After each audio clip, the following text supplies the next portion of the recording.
des conseils pour bien acheter des parkings à Paris 2 roues. Tu trouveras juste ça ici. Alors, ce que je te conseille numéro 1, c'est l'emplacement. L'emplacement, c'est ce qu'on dit souvent dans l'immobilier, on répète 3 fois ça un peu bêtement, mais c'est extrêmement important. Il faut absolument que tu cibles un quartier où on ne peut pas se garer, où il y a des amendes de 35 € sur la voirie, où c'est des quartiers très denses, où il y a beaucoup de cafés, où il y a des primo-accédants, tu vois, des jeunes cadres de entre 27 et 35 ans qui ont des bons revenus. C'est cette clientèle-là qu'il faut viser pour les parkings de roues. C'est la clientèle de celui qui est cadre, qui a une trentaine d'années, qui est installé en couple, qui achète son premier appartement, qui a une bonne situation, qui va avoir des revenus entre 2005 et 3000, 3500 €. C'est cette clientèle-là. C'est eux qui achètent des motos, qui achètent des Triumph dans Paris, qui ont des gros scooters. C'est cette clientèle-là qu'il faut viser. Vraiment le côté un peu hipster, bobo parisien. Eux, ils sont capables de mettre 50, 60 € dans une place de parking. Il ne faut pas aller chercher des quartiers où les gens sont à la ramasse et n'arrivent pas à boucler leur fin de mois. Ça, c'est extrêmement important. Donc l'emplacement number 1.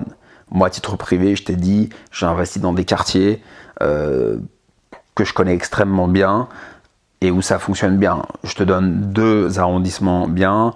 Le 11e et le 18e, là je te donne des clés, tu n'as plus qu'à trouver. Donc premier conseil, l'emplacement. Deuxième conseil, ça va être d'être carré.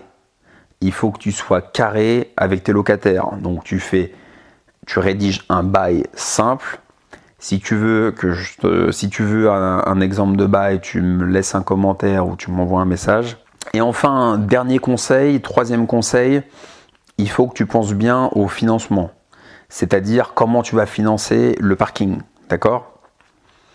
Le financement, ça va être une des clés extrêmement importantes. Moi, je raisonne en termes de cash flow. Donc, la rentabilité, c'est une chose, mais il faut raisonner en termes de cash flow. Ce qu'il faut que tu saches, c'est que lorsque tu vas faire un crédit, donc je te conseille de le faire sur la plus longue durée possible, donc en général 25 ans si ta banque le permet. Dans une autre vidéo, je t'expliquerai quelles sont les banques intéressantes pour faire du crédit immobilier sur du locatif et qui financent bien les parkings. J'ai mes partenaires bancaires, je te donnerai quelques informations dessus. Donc le financement, c'est extrêmement important. Donc la durée la plus longue pour avoir une mensualité la plus faible. Regarde pas forcément le taux de crédit, c'est pas l'élément le plus important. Donc mensualité la plus longue, remboursement le plus faible. Comme ça, tu vas voir entre ce que tu vas gagner en revenu brut, moins les charges de copropriété et moins la taxe foncière. Tu vas calculer ce qu'on appelle le cash flow, c'est-à-dire le différentiel de trésorerie, positif ou négatif, la marge, si tu veux, la marge commerciale. Donc si par exemple tu gagnes 400 € avec un lot de parking de roues, si tu rembourses 200 € par mois sur 25 ans, tu vas faire 200 € de cash flow.